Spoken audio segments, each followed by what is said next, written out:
tirs ont retenti ce vendredi 30 août à la petite frontière Goma-Gizeni sur le sol rwandais. Après cet incident, les services de sécurité de la RDC et du Rwanda ont eu des échanges, ont révélé les sources bien informées. Le député national Gary Sakat attire la sonnette d'alarme sur la situation des déplacés qui occupent les salles de classe dans le secteur de Mangasa. Pour cet élu, le 5200 personnes seront dans la rue dès ce lundi 2 septembre.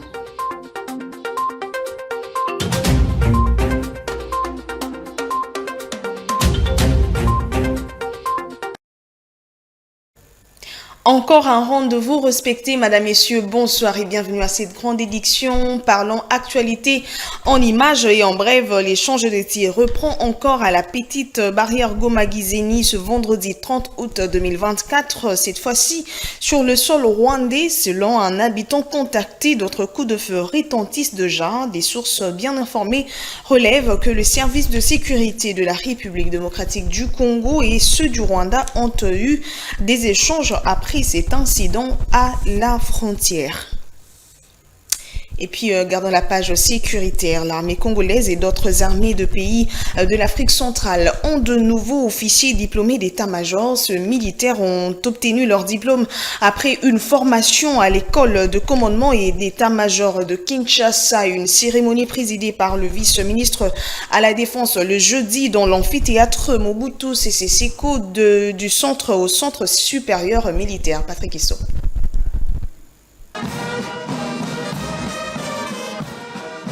Ils sont au total 65 officiers militaires de la RDC, de la République centrafricaine, de la République du Congo, du Gabon et du Cameroun à recevoir leur diplôme d'état-major après une formation suivie à l'école de commandement et d'état-major dans l'amphithéâtre Mobutu Sese Seko au centre supérieur militaire. Tout a commencé par la proclamation des résultats par le directeur des études de l'ESM, la lecture du rapport de stage faite par le commandant de l'école de commandement et d'état-major, le mot d'encouragement du parrain de la promotion, le mot d'accueil du commandant GSM et le mot de bienvenue du commandant général des écoles militaires. Le vice-ministre à la Défense, qui a représenté le vice-premier ministre, ministre de la Défense, a salué l'engagement de l'ESM à produire des hommes à même de renforcer l'armée nationale. La clôture de cette session montre tout l'engagement de l'ESM de continuer à œuvrer pour une formation riche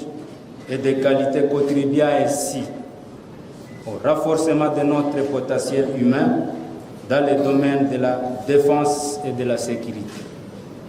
J'adresse mes vives félicitations au commandant de cette prestigieuse école ainsi qu'à l'ensemble de ses collaborateurs pour la qualité de leurs prestations.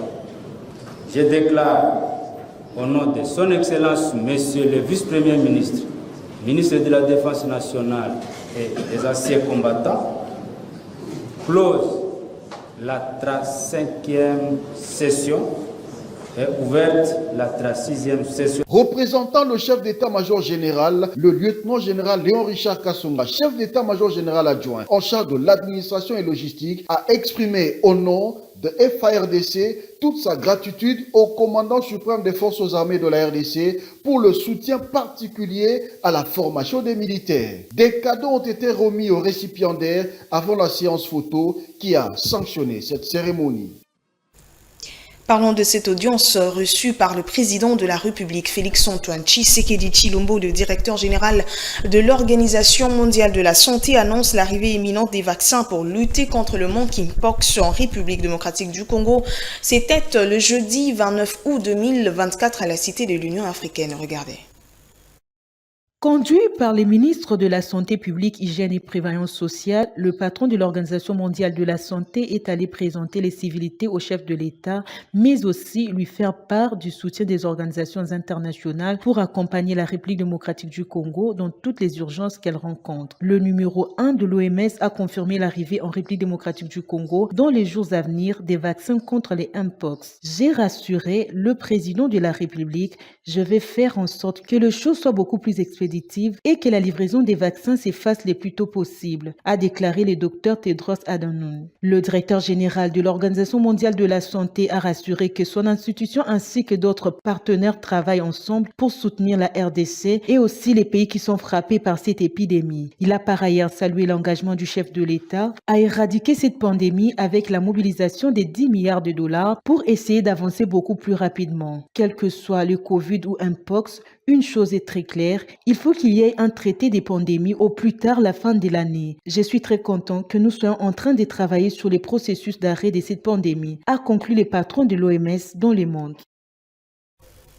La Banque mondiale au chevet de la République démocratique du Congo avec une dotation de 105 tonnes de médicaments à travers son projet REDIS. C'est dans le cadre de la réponse à une demande formulée par la coordination des urgences de santé publique. Cette contribution permettra de couvrir la prise en charge de 15 000 patients, assurant ainsi plus de 80% des cas de malades atteints de la variole de singe Mpox recensés à travers la République. Rachel Yoala revient. Pour le représentant de la Banque mondiale, cette dotation des 105 tonnes de médicaments fournis par leur structure est dans le cadre du projet de renforcement des systèmes de surveillance des maladies en Afrique de l'Ouest. Comme vous le savez, vous l'avez dit, vous n'avez pas besoin de discours, vous n'avez pas besoin de réunions. Nous avons voulu être très pragmatiques et aller tout droit dans le sens d'intervention. C'est comme ça que nous commençons déjà sur la demande de la CUSP avec une dotation en médicaments pour la prise en charge des malades. Donc ces médicaments de 105 tonnes vont couvrir à peu près plus de 80% de malades actuellement. Les soins seront gratuits et seront orientés premièrement dans les 11 provinces les plus touchées. Mais nous restons très flexibles et nos équipes. Cette dotation vise à renforcer la capacité de la RDC à faire face à l'épidémie des Mpox, une maladie virale qui a touché de nombreuses personnes dans le pays. Docteur Bouvoudi, représentant de la Banque mondiale pour cette livraison, c'est vrai que ça va couvrir à peu près 15 000 malades, en sachant que nous avons pour l'instant à peu près, depuis le début de l'année jusqu'à maintenant, un peu plus de 18 000 cas. Donc ça veut dire que ça va couvrir quasiment tous les malades que nous avons maintenant. Donc c'est vraiment quelque chose de très important, comme nous avons décidé que les soins des malades Mpox doivent être gratuits, tout simplement pour que les gens n'aient pas peur de venir aux soins parce qu'ils vont dire « est-ce que je peux payer ?» Ici est de noter que la RDC, qui fait partie de ce programme, bénéficie ainsi d'un appui crucial pour faire face à la menace qui représente les Mpox pour la santé publique. Le gouvernement de la République honorera ses engagements avec les fonctionnaires de l'administration publique. L'assurance a été donnée à l'intersyndicale de l'administration publique par la première ministre Judith Suminwa Tuduka. C'était au cours d'une séance de travail tenue le jeudi 29 août au Salon Bleu de l'hôtel du gouvernement. Patrick Issom Mabongese.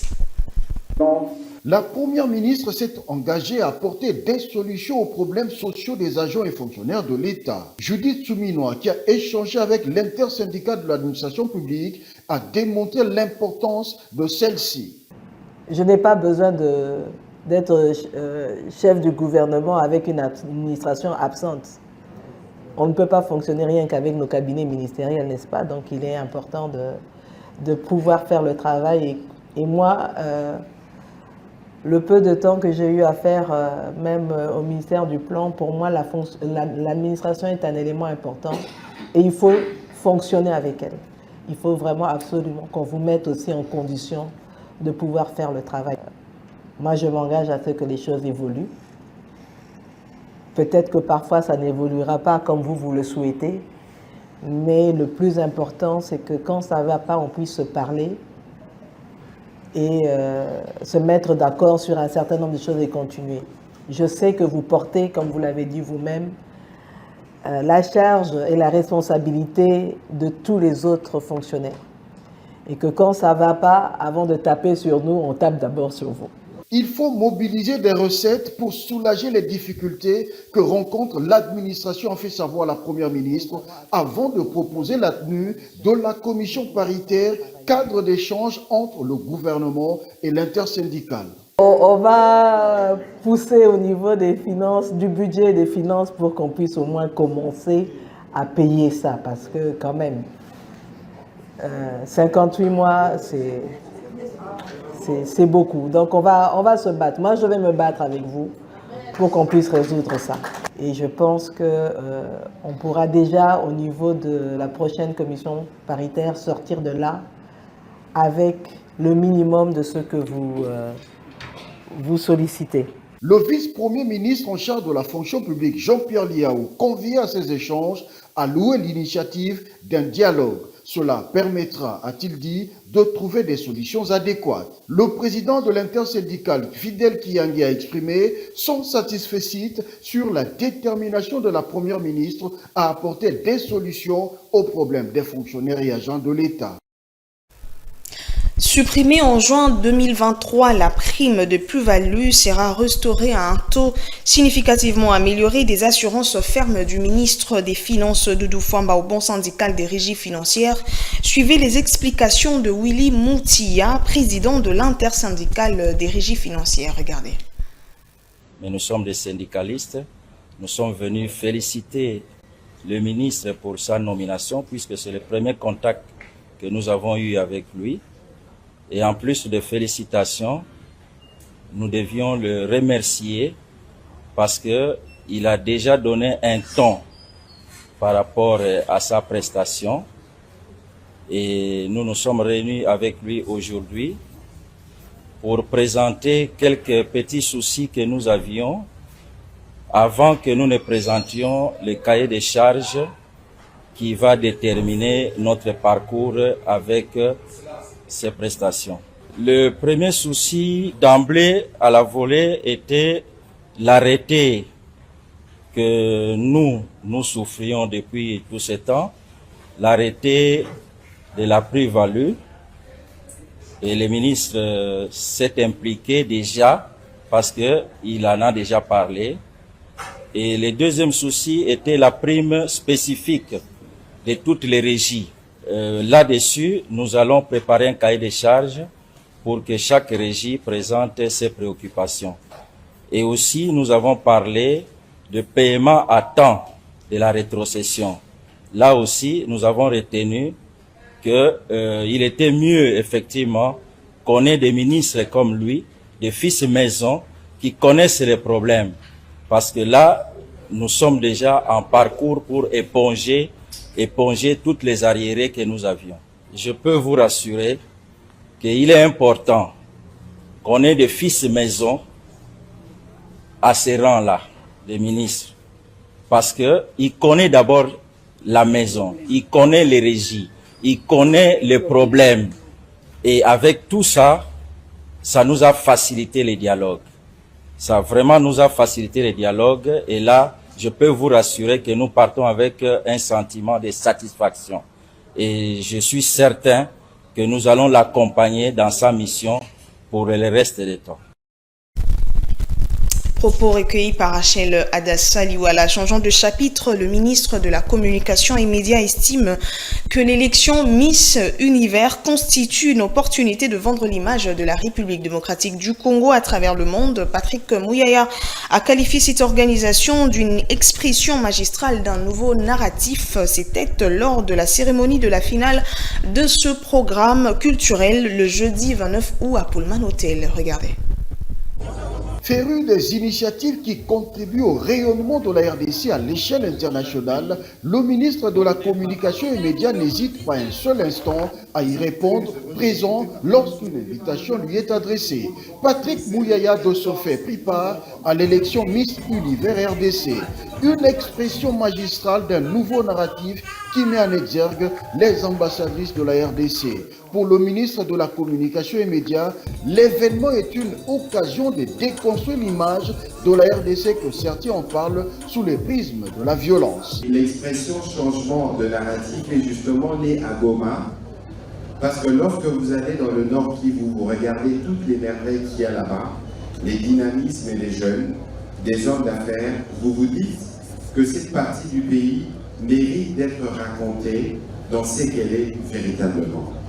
Et ce soir, grâce à cet événement où nous célébrons pas seulement nos beautés, mais aussi nos intelligences, parce que vous aurez l'occasion d'écouter peut-être certaines jeunes dames qui vont s'exprimer tout à l'heure, nous allons gagner ce soir pas une ambassadrice, celle qui gagnera, qui ira au concours mondial, mais aussi toutes ces femmes qui vont s'engager pour la cause des autres, et c'est cela aussi une forme de solidarité de la République démocratique du Congo. Je voudrais donc que vous puissiez les applaudir pour leur courage de s'engager non seulement dans ces concours de beauté, mais aussi dans ces concours des idées, des personnes qui peuvent s'engager pour nous appuyer dans la dynamique de tout pour la patrie et de tout ce que nous faisons pour nous assurer que chaque Congolais contribue au changement des narratifs, mais aussi à l'évolution de notre cher et beau pays. Patrick Mouyaya a salué la bravoure des 20 candidates arrivées en finale. Il a aussi félicité la directrice de Miss Univers RDC, Anado Kabika, pour l'initiative. C'est Hulda Amani, la numéro 15, qui a remporté le concours. La deuxième place est revenue à la numéro 2, Aurélie Moadi, et la numéro 17, Océane Pondo, a pris la troisième place. Le ministre de la Communication et Médias était en compagnie de son homologue du tourisme, Didier Mpumbu, et du ministre provincial du tourisme de Kinshasa, Jésus Noël Cheke. Parlons de cette alerte. Plus de 5200 personnes seront dans la rue à la rentrée scolaire dans le secteur de Mangasa. Il s'agit de déplacés qui ont fouillé l'insécurité au village Kingala Matela Parking dans le territoire de Bangata. Ils seront obligés de quitter le salle de classe qu'ils occupent depuis mai dernier. Le député national Gary Sakata, qui tire la sonnette d'alarme, à intervenir pour éviter d'enterrer le mort. Le propos de cet élu ont été recueillis par Rachel Mavitidi. Les 5225 déplacés de Manzasaï, dont 1045 comme ménages, sont aux abois parce qu'ils vont être obligés dans quelques jours de libérer les salles de classe qui leur ont servi d'abri pendant les vacances. Comme le malheur ne vient jamais seul, cela va coïncider également avec l'arrivée très rapide de pluie, ce qui leur fera qu'exacerber leur situation déjà mauvaise. Et comme vous le savez, plusieurs organismes sont passés mais n'ont laissé que des promesses. Mais finalement, c'est l'État lui-même qui doit prendre en charge les citoyens dont il a l'obligation de protéger. Nous n'accepterons pas que le gouvernement vienne pleurer ou enterrer les morts. Les mesures préventives, c'est ce à quoi nous appelons, sont plus importantes et elles doivent être prises aujourd'hui. Nous demandons au gouvernement de manière urgente de construire des maisons d'abri en fournissant par exemple les tôles. Les gens au village ils peuvent faire de briques en double très rapidement. Donc il serait important qu'on leur fournisse ne fût-ce que des tôles et des matelas. Gary Sakat appelle le gouvernement à s'y mettre véritablement en vue d'éviter le pire. Les enseignants réunis au sein du syndicat des enseignants du Congo, Sieko Sud Kivu, ne vont pas reprendre le chemin de l'école le lundi 2 septembre 2024. Ce professionnel de la CRE conditionne la rentrée scolaire par la concrétisation du barème salarial revu à la hausse. Ils l'ont fait savoir à travers une déclaration. C'était le jeudi 29 août 2024. Regardez. La grève dans la province du Sud Kivu.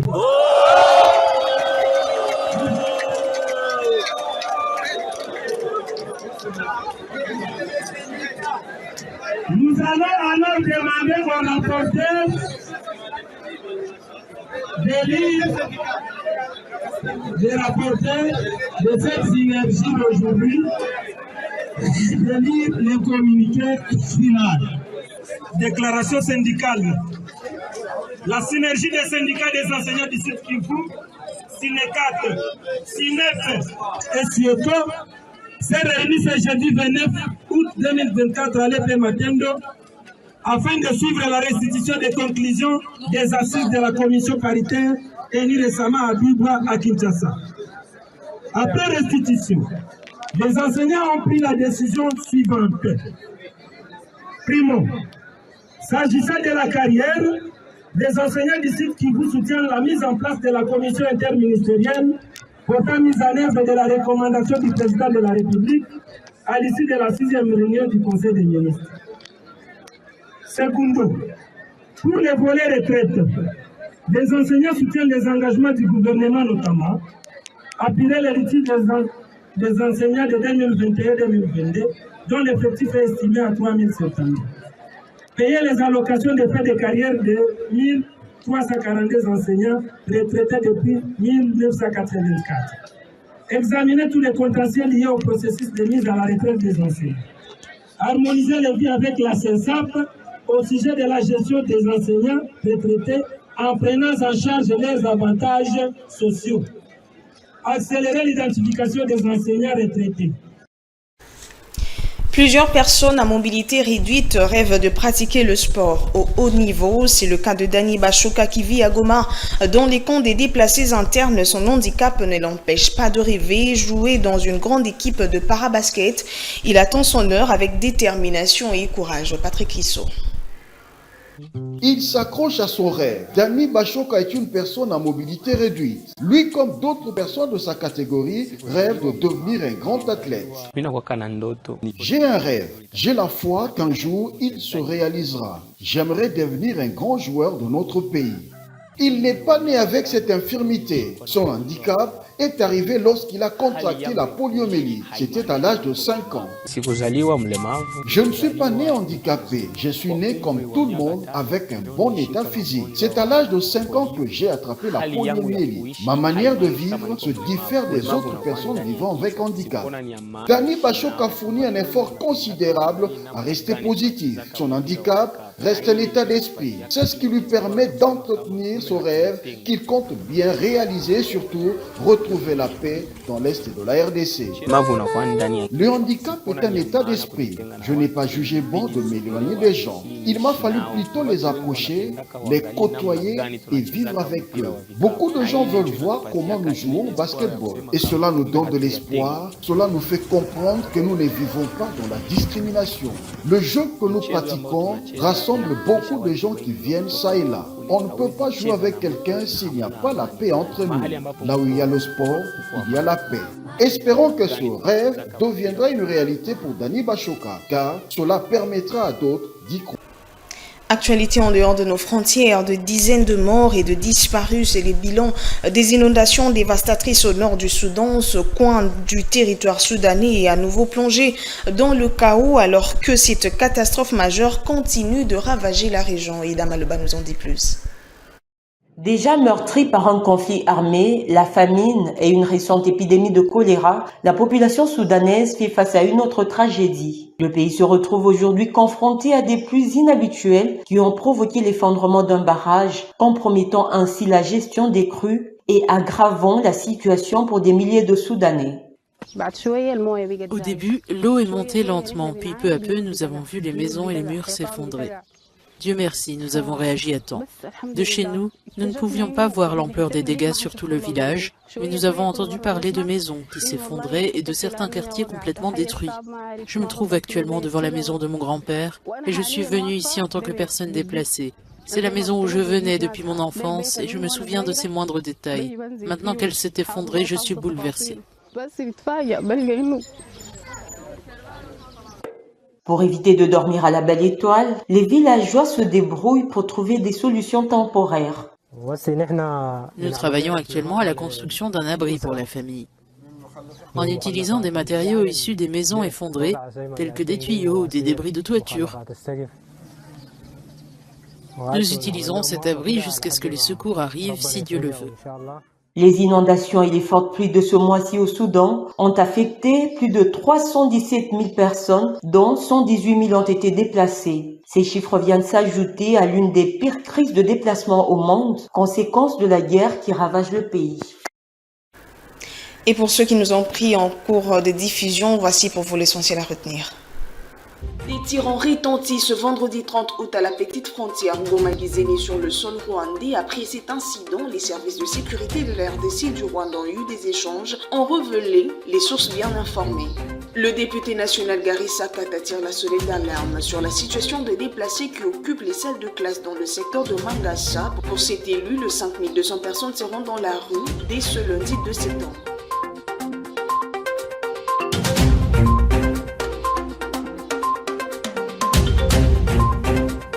Vivez heureux, souriez. Merci de choisir Vert Pâturage pour vous informer, Madame, Messieurs. Le prochain rendez-vous, c'est demain à 19h30. D'ici là, portez-vous bien. Au revoir et bonsoir chez vous.